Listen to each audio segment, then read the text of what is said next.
Second half of Footy Roundup back with you. Matt, jumping into the Premiership, a bit of a stumble for Chelsea, but they're still comfortable up top. Bit of a stumble for a few teams this week. Like you said, I guess Chelsea first of all, on the heels of their Champions League disaster, they then go and draw 1-1 at home with Southampton. Diego Costa got the goal for Chelsea, and then Tadic got a penalty for Southampton. Also in the first half, only a couple minutes after Costa had scored actually. So drop points for the Premier League leaders, but when they drop points, I should say, and City loses, it doesn't really affect. In fact, they've actually lost more ground. Yeah, because they got nothing and Chelsea gained one. And gained one. Yeah. I mean, for Chelsea, you look at that and be like, well, we could have almost sewn up the league by now. They still have a game in hand. They do have the game in hand, against Leicester. So Man City losing 1-0 away at Burnley. I mean, that's a shocking result. It's poor, I don't think there's any other way around it. Burnley, 18th in the Premier League right now. Lost, too. We're not even like a late, cheap tie, like lost. Yeah, it's lost. bad. Boyd got the goal. Nice goal, actually. Nice half volley for him. But yeah, I mean, this is a terrible result for City. Now they sit 8 points behind Chelsea with a game in hand. Sorry, I apologize. They're 6 points behind Chelsea with a game in hand. And Arsenal are now. I mean, Arsenal sit only a point behind City. Yeah, and it's United pretty wild. sit 2 points behind City. City's stumbling hard. Yeah, we've talked about how United have struggled this year, and they're still hanging around.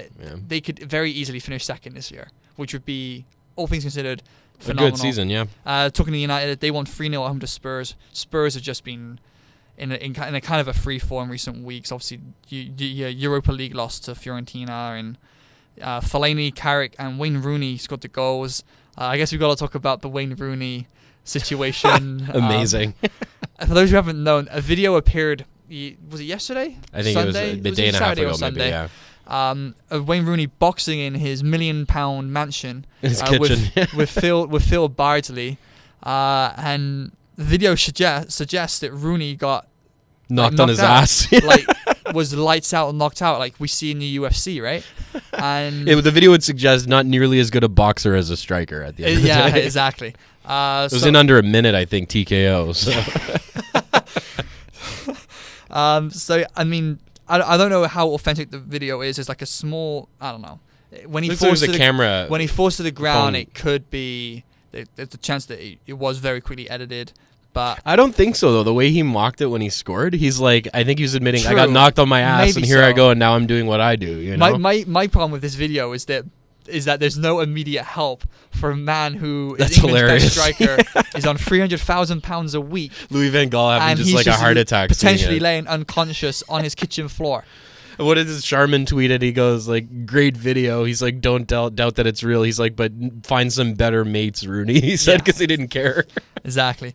Sure, they had a few pops in their system at that point when they're just laughing and not helping him up. But the celebration was really, really funny. It was funny, yeah. It's good that he can poke fun at himself. That Rooney does actually have a pretty good sense of humor. Like his hair problems he's had over the years and regrowing his hair and stuff. So he's not immune, and obviously the Shrek comments, he's not immune to some fun and games. Some other results from the league. Everton hammered Newcastle 3-0. McCarthy, Lukaku, and Ross Barkley actually got a goal at the end. Good for his confidence in getting back to form after missing time with injury. I guess the other big result is Sunderland losing 4-0 home to Aston Villa.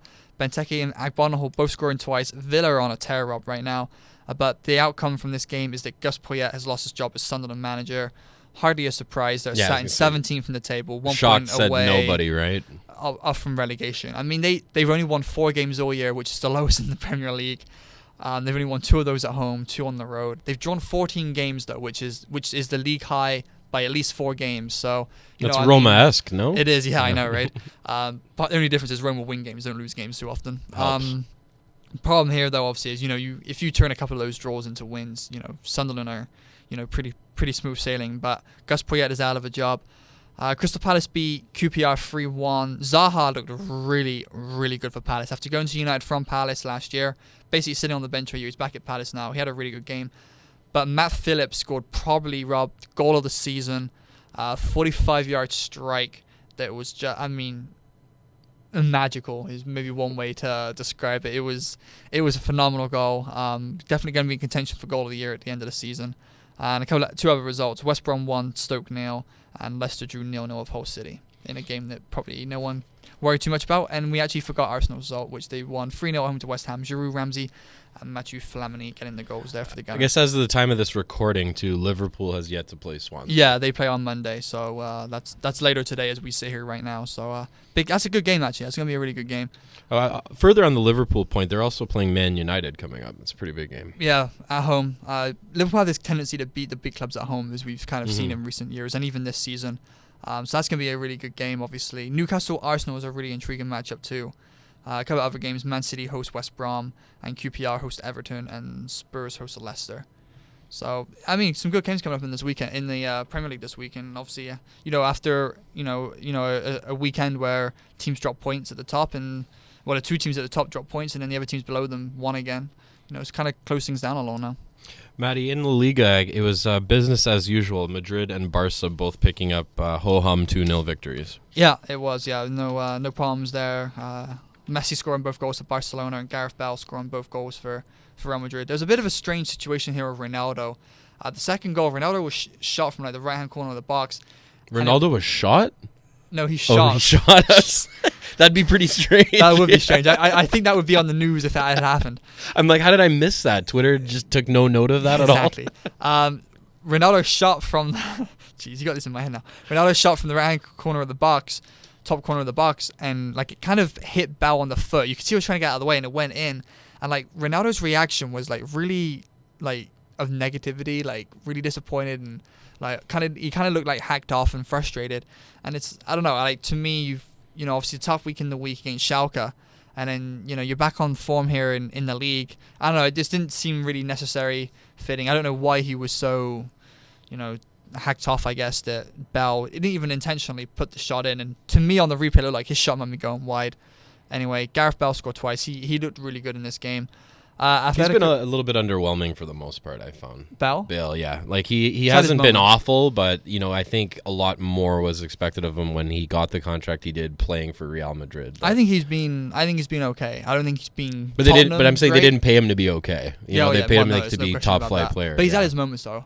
I think for the most part, I think he's been decent. I think he's been worth the money. But I think there are, like you said, I think there's definitely room for improvement there. Matt, I think the big news from La Liga we got to touch on is Valencia going ahead of Atletico now. Valencia has been hot, as we've talked about in previous shows. Absolutely. 2-0 home win for Valencia against Deportivo Friday night. And then Atletico Madrid go and draw 0-0 with disappointing Espanyol. Result. Espanyol sitting ninth in the table. But yeah, I mean, this stage of the season. Well, if you want to stay in the top three, you got to be picking up some full points out of that. Yeah. Atletico Madrid now 56 points, are now 9 points behind Barcelona on 65. And then Valencia on 57 points, and Real Madrid 64. So it's kind of 2-2, really. Mm-hmm. And not, I think we've said in the past, we're not quite sure if Valencia or Atletico can catch Barca or Madrid. Well, it sets up a really juicy battle for first and third, which is nice to see absolutely. At the table. Yeah, yeah, for sure. No other real results of much. Sevilla beat Elche 3-0. Bacca scoring twice in Gamero, getting the other goal. So they stay third, but they stay fifth. 52 points. I mean, they're too far behind. They might probably Europa League again for them next year. But obviously, Rob, coming up this weekend is you're Barcelona, looking at the. You're not looking at Elche Valencia as the biggest game in La Liga this week. Well, I mean, Valencia might be, but I think Barca Madrid, of course, yeah. For us neutral folk, Barcelona and Real Madrid, this is at the Nou Camp. I mean, I think for Barcelona, you just got to avoid defeat. Yeah, I'm thinking, Matty, either team picking up 3 points here might be the game that gets them the title if it happens. So for that reason, I'm expecting a draw. I'm going to go Real Madrid win. You are? Yeah. I'm just going to go Real Madrid win. And we're flipping spots again, huh? No. No, I mean flipping spots at the top of the table. Yeah, that neck-and-neck battle down the stretch. Yeah. Matty, Serie A. Yeah, a really dull week in Serie A. Doesn't help that there are 3 games being played today, of which all 3 games are actually really good games. Fiorentina, Milan, Torino, Lazio, and Roma, Sampdoria. But, we'll deal with that next week, I guess. So you weren't glued, Matt, to an online stream for the Udinese-Atalanta 0-0 draw. That didn't happen? No. No, it did not. Not this week. There's one result, 0-0. Sassuolo beat Parma 4-1. The other big news here with Parma is, we know how bad they are.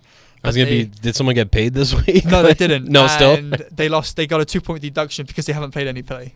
So my goodness. So they've lost 2 more points in the league standings this year. So that would be a very aggressive no from Matt to come on footy roundup. So Parma, they're done and dusted. 9 points from 25 games as they sit. They are. What's 25 minus 9? 16 points away from safety. So they got this. They won't be making. And they're even dropping points while not playing too, like you said. But do you know where Parma finished last year in the league? They were 6th. That's insane. They were 6th last year. It shows how much can change how quickly. Well, money talks, right? For sure. Everything else walks, as they say. So Parma, we've already known for a while they're doomed. But doesn't help when they lose 4-1 on the road.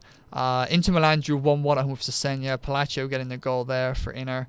The only other result was Verona beating Napoli 2-0. That's a big result. Napoli go to 4th now in the table. It's a little bit disappointing for Napoli, I would think. But our boy Luca Toni scored both goals. I don't know why he's become our boy, but that's exciting. Yeah, maybe my boy. I don't know. I've always kind of been a big Luca Toni fan. Just because he's a little different than everyone else, and he kind of we spoke about Huntelaar, he just kind of scores goals and gets it on with it. This is Luca Toni's the exact same. I mean, he just scores goals for fun. It's funny, Matt, when we were looking at some of the team sheets in Serie A earlier today before we went on the show, I saw Gilardino for, I think it was Fiorentina, and now I'm hearing Luca Toni. It's like we're going back to the 2004 Italian striker tandem here. Exactly right. Yeah. I mean, Luca Toni's 37 in 61 games with Verona. He has 33 league goals. It's pretty solid. That's some good goal scoring, right? So I mean, we've already known he scored goals. I mean, he scored a ton of goals at Palermo and Fiorentina, even Bayern Munich. Kind of dried off a little with spells with Roma, Genoa, Juve, and even his second stint with Fiorentina. But back with Verona, he's been lights out. He's been really, really good for them. I don't know what it is with these older Italian strikers hanging on for so long. Like Totti basically being the crossbearer for that. Like he's just been incredible and but Totti isn't staple playing for every Roma week these days now. And I mean, they're managing him a little bit better. Managing, a North American term of managing his minutes, as they say, right? Mm-hmm. But yeah, I mean, Totti is, he's one of the greatest players of all time in Serie A history, right? So. Matty, quick run through for the Serie A fixtures. Yeah, Milan Cagliari, Juve play Genoa, Udinese Fiorentina, Cesena host Roma, Sampdoria Inter is a nice looking game, and I think that's Parma versus Torino, but for some reason it says Parmia. I think I dropped an I in there on my notes. So that's amazing. Funny how we both noticed that as we were going. That's how much respect Parma's garnishing from Matt these days, or anybody for that matter. So, but just a quick update: Roma sit 14 points behind Juve in the Serie A table. Roma do have the game in hand, but as we've said for a few weeks, this is over. Matt, you had to lay a couple quid on a matchup. Parma versus Parmia. Who do you have? Yeah. I'm going Parmia personally. Parmia might have a chance. The last league, Bundesliga. Bayern Munich just keeps steamrolling, Rob. 4-0 away win at Werder Bremen. I think we talked about this last week. Is there even a point to include this league on the show anymore for the duration of the season? I think, you can talk about even second, Wolfsburg's pretty safe right now. To be honest, though, I know you're joking when you say that, but for me, Bundesliga is the best league right now. Because every week there's 5-4 games, there's 3-0. You could argue it is the best league, except week. when you look at the table because it's not competitive. Right. Yeah, it is. The games in isolation, I agree. The only thing I will say, out of all these 4 leagues, this is the league I'm super excited for next year. Because I think Wolfsburg, Monchengladbach, Leverkusen, you get Dortmund back to form. I think next year Bundesliga is going to be a cracking league. Matty, did anyone expect this much out of Monchengladbach? Third in the table? Maybe some German media did. Yeah. But I don't think I can sit here and tell you they did. I thought maybe mid-level 9, 10, 11, somewhere around there was my I think expectation. You could maybe look 6th or 7th for that kind of team. But, they picked up a 2-0 home win at the weekend against Hanover. Patrick Herrmann scoring both goals for Monchengladbach. Bayern Munich, as we mentioned, 4-0 away at Werder Bremen. Müller, Alaba, and Lewandowski scoring twice. The guys on, I think it was Eurosport who broadcast this game in Europe, were raving about Müller and just how unselfish he is. He set up both Lewandowski goals. He scored himself. Müller is a world-class player. We've seen that at World Cups over the years. He's top class. Wolfsburg beat Freiburg 3-0. De Bruyne, Arnold, and a Rodriguez penalty. Actually, a really good penalty, that one. So comfortable win for them. As we said, Bayern are first, Wolfsburg are second. There's no getting around that. They're going to be where they are. Schalke followed up their 4-3 away win in Madrid with a 2-2 draw away at Hertha Berlin. I would say, I don't know if not very good, yeah. Yeah, it's not great, but it's not. And maybe they expend all their energy right in midweek. A couple of other results: Bayer Leverkusen beat Stuttgart 4-0 Friday night. Dortmund drew 0-0 at home with Köln. Paderborn got hammered by Eintracht 4-0, and Hamburg continue to struggle with a 3-0 loss away at Hoffenheim. So Hamburg sitting outside the relegation zone on 15th on 25. Paderborn, Freiburg, and Stuttgart are the 3 teams. I hope Hamburg stays at the bottom. out of that. It's too big of a club to go down. Yeah. So yeah, I'm with you on that front. But everyone else, Dortmund, Werder Bremen, kind of just hovering around mid-table as they have done all season, I guess. Fixtures coming up this week, Rob. Hannover hosts Dortmund. Werder Bremen are on the road away at Köln. Schalke hosts Bayer Leverkusen. That'll be a good game. Yep. Men's Wolfsburg. Munich hosts Borussia Monchengladbach is a really good game too. That's actually 2 really big fixtures. Yeah, this obviously week. Not Barcelona, Real Madrid level. But I'm a little really, more really into the Schalke Leverkusen matchup. I mean, I know Mönchengladbach's third, Mönchengladbach but they're far were at enough home. behind Bayern too. I think if Mönchengladbach were at home, I'd be a bit more intrigued. But yeah, Schalke Bayer Leverkusen, as you say, is that's 5th versus 4th. Leverkusen. If Schalke win that game, they hop on level points with Bayer Leverkusen. Yeah, a lot on the line there. As the season starts to somewhat wind down, as we say. I mean, we've still got quite a few months left yet, but it's on that route. It's a mere formality, though. Bayern Munich, it's long been over. Germany and Italian leagues are over. Matty, our studs and duds segment. Who do you have as your stud for this week? My stud is Schalke. I don't think you can really overlook their 4-3 win away at Real Madrid. Obviously, they went out overall, but yeah, the first leg I think they lost 2-0 at home, yeah, right? They did, yeah. So I mean, an unbelievable result for them. We touched on that in the first half of the show. I keep it that simple. Obviously, going out to Hertha Berlin and drawing 2-2 is a bit of a, back to reality, as they say. But it doesn't matter. Even if Schalke lost, I think you could easily argue Schalke to be your stud. Yeah, if it was 4-4, yeah. I mean, also you could really add that Bayern Munich is an honourable mention there. 4-0, 11 goals in 2 games this week is a pretty good haul, out, from what I understand. Matty, my stud is Paris Saint-Germain, drawing 2-2 at Chelsea to go through on away goals, overcoming, for lack of better terms, I'll call it the BS Ibra red card, because, that was just ridiculous. And crazy stat, they said, I heard the commentator say shortly after Ibra's red, that 4 of the last 5 Champions League games when PSG has gone down a man, they've won. Now, granted, they didn't win this game technically, but they won. So I'll give them a 5 out of 6 for that one. Well, plus Ibrahimovic was sent off after like 28 minutes. Yeah, so they played a long time, and it went to extra time too. They played over 90 minutes without him. I think they're full marks for going through for me, PSG. Yeah, and my dud is the opposite end of that spectrum. Chelsea, obviously going out in the Champions League, and then they follow that up with a dud result at home to Southampton. Don't get us wrong, Southampton, have been right up there all season long, but at this time of the table when Chelsea are, pushing on to win the league, it's a disappointing result, disappointing week for Chelsea. Obviously with the reaction of Mourinho to the, everything that's gone on this week, the players surrounding the referee with the Ibrahimovic thing, it's just been a dud week for Chelsea.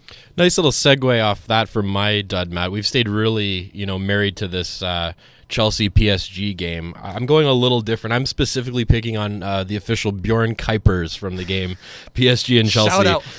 He was just abysmal, Matt. There was the Ibra call we mentioned. Oscar made a meal out of that, contact with Ibrahimovic. I thought Ibra got the worst of it, but didn't react and roll around and make a big kerfuffle. And the ref kind of just succumbed, I think, to Chelsea's players surrounding him like angry children, which I'm sure was instructed probably from Mourinho to do so. Oh, yeah. But I mean, notwithstanding that whole play, there was several other ridiculous incidents. He denied a clear penalty when Cavani took down Costa in the box, which you mentioned may or may not have been a makeup type call. You could easily argue David Luiz and Costa should have both been sent off at various times for ridiculous off the ball stuff. Mm-hmm. I think it was late in the second half. Costa shoved one of the defenders. I don't remember if it was Luiz specifically. I don't think it was. Maybe it was Verratti. And the ref just wasn't even looking. Like, Costa was on a yellow after several warnings to get the yellow he had. Literally just shoved the guy, and the ref just took off like a bullet. Like, there's been no controversy in this game, so I'm not going to watch Diego Costa at all. I'm just going to turn around. Do you remember Costa being this feisty in Spain? Because I don't.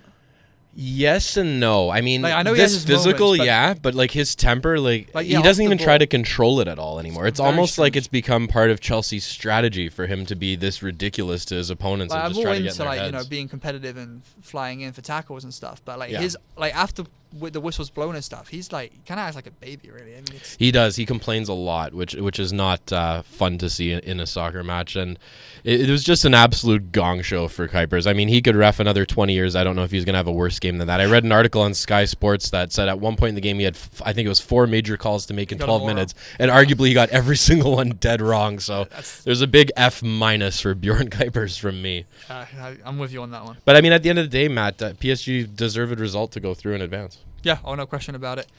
Before we get off the air, quick shout out. Give us a follow on Twitter, Footy Roundup, and also check out our website, footyroundup.wordpress.com. Follow us on Twitter as well, at Matt Tidcombe, at SportsNetRob.